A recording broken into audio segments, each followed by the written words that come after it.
नमस्कार दर्शक बंधु प्रेज द लॉर्ड अब्बा असेंबली द्वारा प्रस्तुत आपण प्रिय कार्यक्रम आपण एकानुहंतीर आउ गोटे अध्याय को आपण अनेक अनेक स्वागत जनाए। आज अध्याय आम देखा जे समयर अभाव आज जदि कौन सी व्यक्ति को प्रश्न पचार जाए, आस बंधु तुम्हें कौन मते यही कार्य टिके साहाय्य करिवो कि, तांकर उत्तर रही थाए मो पाखे समय नहीं। जदि आपण माने एई विषय जेकोसी व्यक्ति को पचारंतु जो माने निजर बयस को अतिक्रम कर सारी जीवन लक्ष्य स्थल में पहुंची पारि नांती आ सेमानक मध्य पचारा जाए जे तुमे माने काहेकि तुमर जीवन लक्ष्य को काहेकि हासिल करि पारलो नाही, सेमानकर उत्तर मध्य रहिबो मो पाखरे समय नथिला। प्रकृत रे कोन मनुष्य पाखरे समय नाही? मोर दर्शक बंधु ए समय को नहीं जदि आमारे चिंता करू, आज आमारे विभिन्न प्रकार व्यक्ति माने आमनकर भिन्न भिन्न मत थाई पारे। जदि गोटे कार्य करने को आमन को कहा जाए, अनेक समय आमनकर उत्तर थाए आम मानकर समय नहीं। प्रकृत रे कोन आमन को पाखरे समय नहीं? जो प्रभु सृष्टिकर्ता आम मानकु समय देइछंती से समस्तंको समान समय देइछंती। जड़े धनी व्यक्ति को, जड़े दरिद्र व्यक्ति को, जड़े ज्ञानी व्यक्ति को, जड़े ज्ञान विहीन व्यक्ति को, से जेकोसी पृथ्वीर प्रांतर रे जन्म ग्रहण करना कहीं प्रत्येक निमंते गोटे समान संख्यार समस्त को समान भाव में गोटे विषय दि जाऊँगी समय।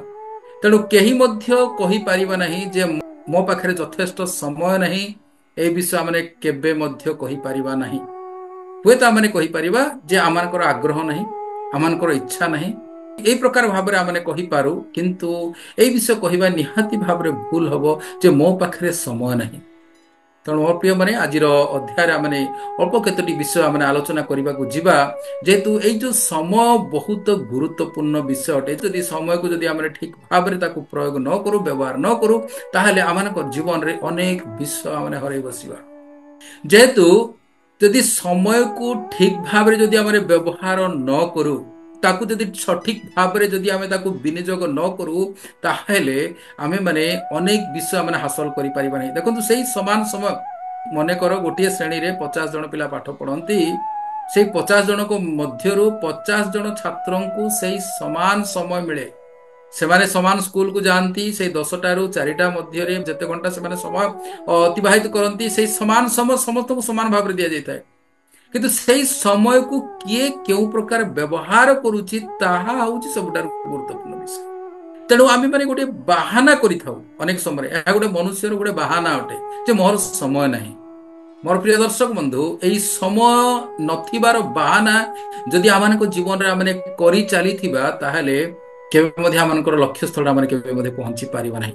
विशेष करी आमने पवित्र धर्मशास्त्र बाइबल रे गोटे सुंदर विषय लिखा अछि, उपदेशक तार 3 अध्याय 1 पदरु जदि आपण माने पढ़िबे गोटे सुंदर विषय लिखा अछि। से स्थान रे एप्रकार लिखा जे सबु विषयर काल अछि ओ आकाश तले सबु मनोरथर समय अछि।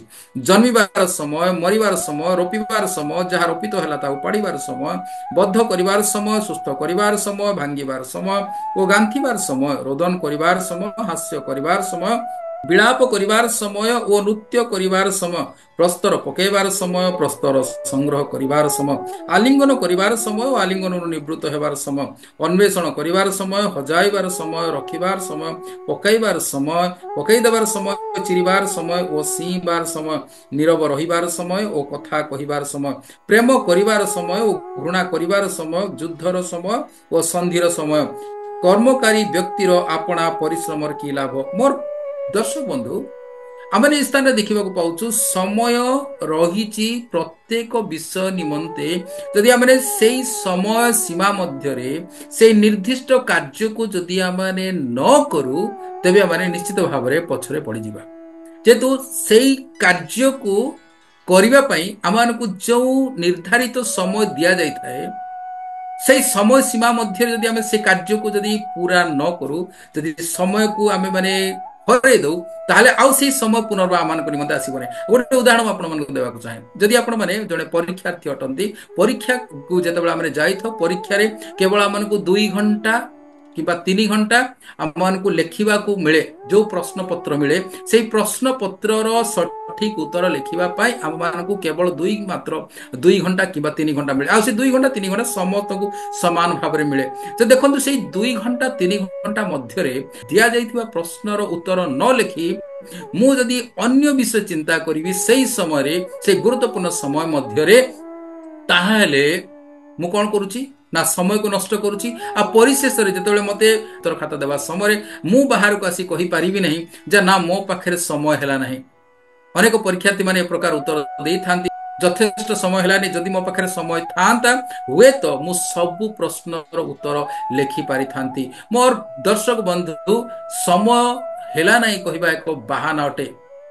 କିନ୍ତୁ ଯଦି ମୁଁ ପରିଶ୍ରମ କରିଥିବି, ମୁଁ ପ୍ରକୃତରେ ସେଇ ପ୍ରଶ୍ନର ସଠିକ ଉତ୍ତର ଜାଣିଥିବି, ତାହେଲେ ମୁଁ କେବେ ମଧ୍ୟ ଏଇ ବାହାନା କରିବି ନାହିଁ ଯେ ମୋ ପାଖରେ ସମୟ ହେଲା ନାହିଁ। ଜଣେ ବ୍ୟକ୍ତି ଯଦି ସେଇ ସବୁ ପ୍ରଶ୍ନର ଉତ୍ତର ସେଇ ସମୟ ସୀମା ମଧ୍ୟରେ ଲେଖି ଦଉଛି, ଆଉ ମୁଁ ଯଦି ଲେଖିପାରୁନି, ଗୋଟିଏ ମାତ୍ର ପାର୍ଥକ୍ୟ ଯେ ସମୟ ନୁହେଁ ମାତ୍ର ମୋର ପରିଶ୍ରମର ଅଭାବ। ତେଣୁ ଏଇ ବିଷୟ ଆମେ କହିପାରିବା ଯେ ମୋର ଏକାଗ୍ରତାର ଅଭାବ, ମୋର ପରିଶ୍ରମର ଅଭାବ, ମୋର ଜ୍ଞାନର ଅଭାବ, କିନ୍ତୁ ସମୟର ଅଭାବ ନୁହେଁ।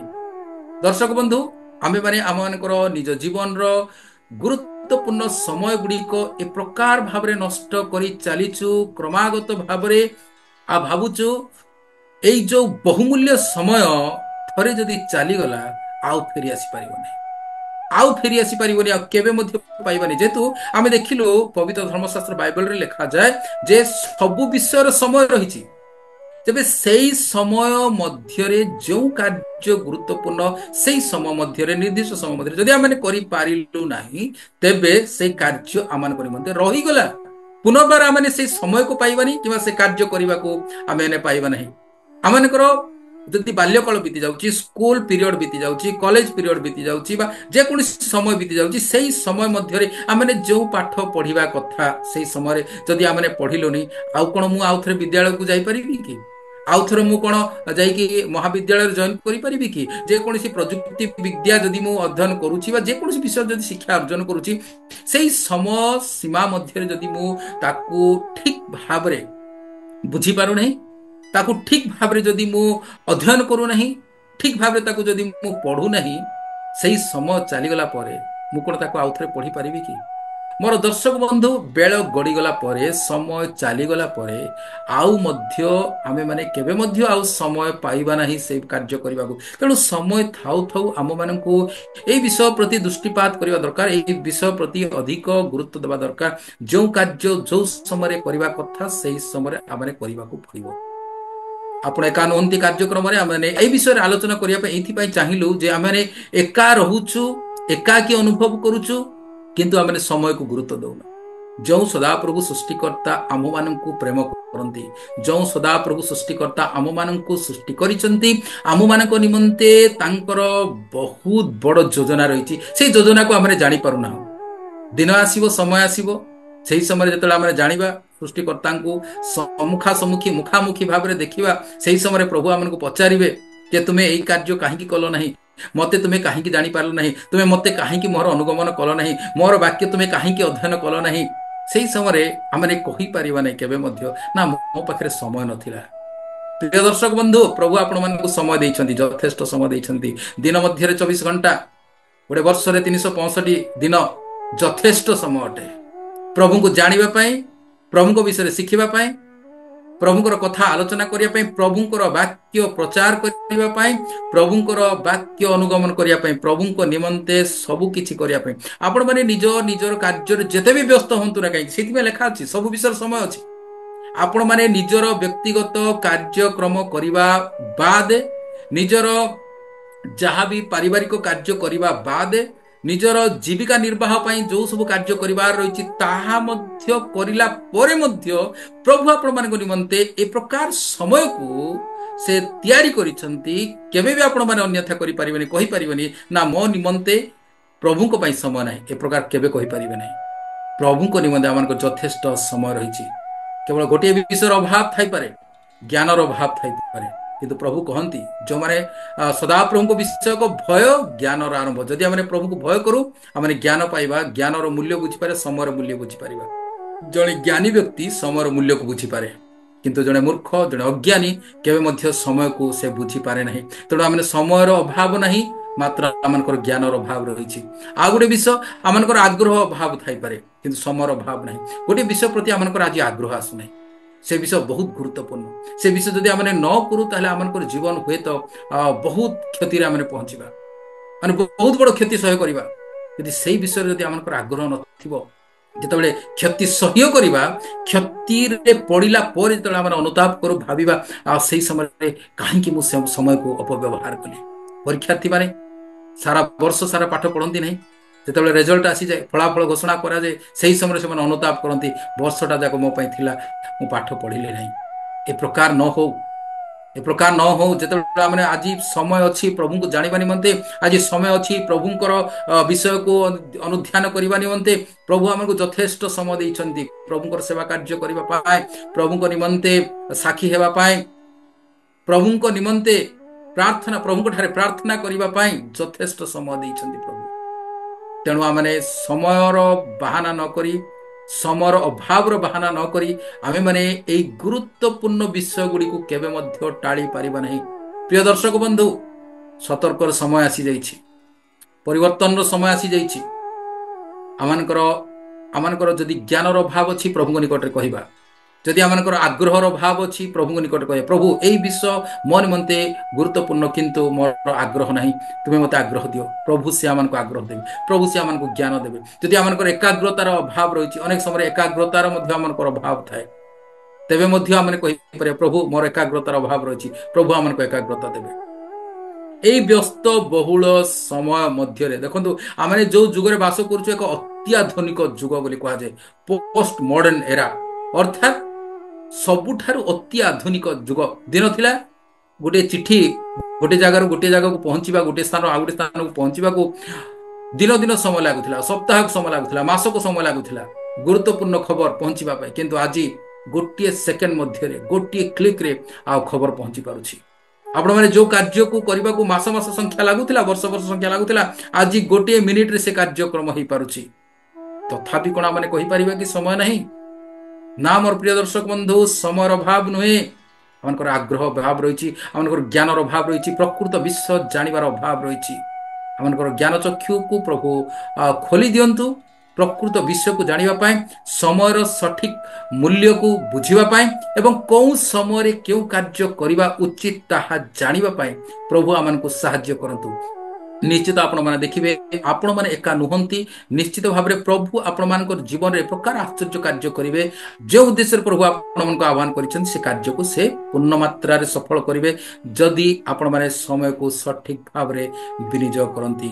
ପ୍ରଭୁ ଆପଣମାନଙ୍କୁ ଆଶୀର୍ବାଦ କରନ୍ତୁ। ଆଜିର ଏହି ଅଳ୍ପ ଶିକ୍ଷା ମଧ୍ୟରେ ଆପଣ ଏକା ନୁହନ୍ତି କାର୍ଯ୍ୟକ୍ରମରେ ଆଜି ଆମେ ଦେଖିଲୁ ସମୟର ଅଭାବ, କିନ୍ତୁ ପ୍ରକୃତରେ ସମୟର ଅଭାବ ନୁହେଁ, ଆମମାନଙ୍କର ଜ୍ଞାନର ଅଭାବ ହେଇପାରେ, ଆମମାନଙ୍କର ଆଗ୍ରହର ଅଭାବ ହେଇପାରେ, କିନ୍ତୁ ସମୟର ଅଭାବ ଆଦୌ ନାହିଁ। ପ୍ରଭୁ ଆମମାନଙ୍କୁ ଯଥେଷ୍ଟ ସମୟ ଦେଇଅଛନ୍ତି। ଏହି ଗୁରୁତ୍ୱପୂର୍ଣ୍ଣ ସମୟକୁ ପ୍ରଭୁଙ୍କ ନିମନ୍ତେ ବ୍ୟବହାର କରିବା ନିମନ୍ତେ ଆମେମାନେ ଆଗ୍ରହ ପ୍ରକାଶ କରୁ। ପ୍ରଭୁ ଆପଣମାନଙ୍କୁ ଆଜିର ଅଳ୍ପ ଚିନ୍ତା ଉପରେ ପ୍ରତ୍ୟେକଙ୍କୁ ଆଶୀର୍ବାଦ କରନ୍ତୁ।